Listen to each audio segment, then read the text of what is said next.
This is Microsoft's Surface Book 2, its performance machine, and boy, is it ever. This is Microsoft's Surface Book 2, its answer to the Surface Book 1, which debuted a couple of years ago. Now this is supposed to be Microsoft's performance notebook, but it was getting a little bit long in the tooth. It was time for an update, and so Microsoft delivered. So what the surprise was this time around, though, is there's actually two Surface Book 2s. There's this larger 15-inch model and a smaller 13-inch model. Now this is actually the Surface Book 1, but it's essentially the same thing, so you can get an idea of just how the two compare against one another. What we tested, though, was this model, and that's what we're going to be focusing upon for today. Now the 15-inch has something really special inside of it, a discrete graphics processor. Now the original Surface Book did too, but this has performance of about 4 to 5 times the original Surface Book. And what makes this especially cool is that this has an NVIDIA GTX 1060 inside of it. And this thing really screams. So let's go ahead and talk a little bit about what makes this laptop so special. So first of all, it's not just a laptop, it's a convertible tablet. So you can go ahead and flip it back and forth. You can actually take it out using the detach method here. And you can actually put it back like this, if you like. Or you can flip it upside down. Now, with this, one of the key attributes for this, of course, is the fact that it is a tablet. But that actually is where we can sort of start out about one of its pluses and minuses. Now, this is a 15-inch tablet. And this display is absolutely enormous. In fact, it is 3240 by 2160. That's a 15-inch tablet. It's got 260 ppi. The problem, though, of course, is that when you're holding it, this is no Amazon Kindle. This is an enormous tablet, and it's sort of just, it's a bit awkward to go ahead and hold in your hand unless you're an NBA player, which I'm obviously not. So usually, I think we're going to be using it in desktop mode. And in fact, that's where it shines. So again, let's talk a little bit about what this has inside of it. So this happens to be the Mondo model, as it were. It costs $32.99. That's $3,299. That's a ton of money to be paying for a laptop. But again, I think it's worth it. Inside is a Core i7-8650U. That's an 8th gen core processor, the most modern of Intel's processors, and it runs from 1.9 to 4.2 gigahertz. This happens to have 16 gigs of RAM, DDR3 specifically, as well as a 1 terabyte SSD, an NVMe part. So this performance absolutely screams. Now, there's a couple of things that you should know about this as well. The ports on the side are a little bit different from the earlier book model. And the key isn't so much on this side, where it has two USB 3.0 ports. Not 3.1, but 3.0 ports, as well as a card reader. But on this side, where it has the Surface Connect, which is pretty standard. This is what the Surface uses for power and for I/O. But this is a USB-C port. So what you're essentially getting is a USB-A expansion port in a USB-C format. Now you can actually connect this to an external display, but just one. Again, Thunderbolt would allow you to go ahead and use multiple displays. But what I found is that really you're sort of limited here. Because, and this gets a little bit confusing, so stick with me for a little bit.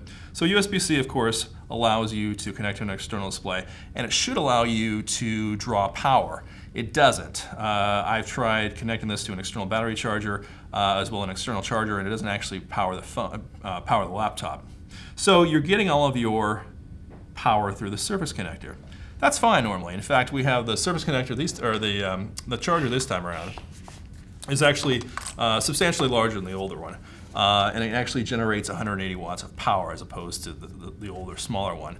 And that's fine for normal use. The problem is if you want to connect it to multiple displays, you have to use the Surface dock.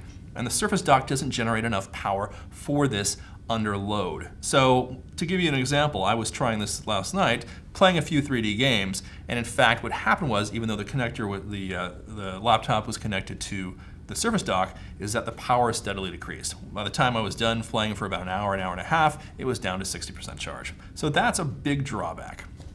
Now let's talk a little bit about some of the pluses here. Again, performance. If you're looking to use this for a general purpose productivity device, fine, you're taken care of. If you're looking at this to use this as an Adobe device for Photoshop, again, perfectly fine. To give you a little bit of an example, I've tried Crysis 2, it's an older game, but I could run this at 1080p extreme settings. Watch Dogs 2 I ran on high. Far Cry 3 ran perfectly fine, even on sort of the native settings here too. So again, you're seeing performance here. The other thing that's interesting about the performance though is that this machine is very quiet. Now the Surface Book, and as well as Surface Pro 4 and the Surface Pro, you are always accompanied by a fan hiss. There was always a shh as the fan kicked in. There is a fan in this, not in the tablet, but in the base. There's a small grill right here, and this grill serves as the fan port. And with this, there wasn't so much of a hiss as well as just a soft fan buzz. So when you're using this, even in a very quiet room, there's really hardly any disturbance at all. And I think that really makes this machine really stand out from the crowd. The other thing you'll notice is that some of these other devices that we have large grills on the bottom where if air gets sucked in. This again just has the one fan grill, and it really does an excellent job in keeping the device cool and quiet. Now the other thing I really like about the Surface Book 2 is the batteries. Now there are batteries both in the clipboard, or the tablet portion, as well as the base, and these things just keep on going.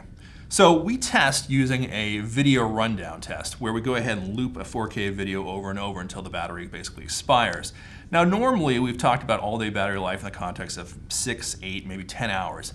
This, under our tests, went on for over 13 hours, which is simply amazing. That means you can go ahead and take this to a conference, get up in the morning, start working over breakfast, go through the whole day, and even go into the dinner time and the evening hours as well. And I think really this, for me, as somebody who goes to a lot of conferences, really makes it stand out. And really just puts it above the class in terms of everything, in terms of its competition as well. Now let's talk about a little bit about a couple of other things as well. So we don't have the Microsoft next generation mouse to talk about, but we do have a new pen. Now the pen is, a pen. For me, you might not go ahead and get a whole lot out of this, but it is what they call a next generation pen. It has 4,096 levels of pressure, and if you can, the one thing that I have always liked about the Surface Books is, of course, you can go ahead and draw very nicely on here. Everything syncs up very well. You can erase using the pen as well. Again, I think this is one of certainly one of the things that I like about the Surface Book 2. It doesn't come with the pen though. It'll be a separate purchase. Essentially, that's it. If you're going to buy this machine, you're going to be paying a lot of money. Again, about $3,200. It is big and bulky. It does have some weaknesses as far as the ports are concerned, but the performance and the battery life are absolutely terrific. We're still running our final performance tests, and we haven't assigned this a star rating as yet. But I can say with confidence that if you buy the Surface Book 2, you're getting a hell of a machine.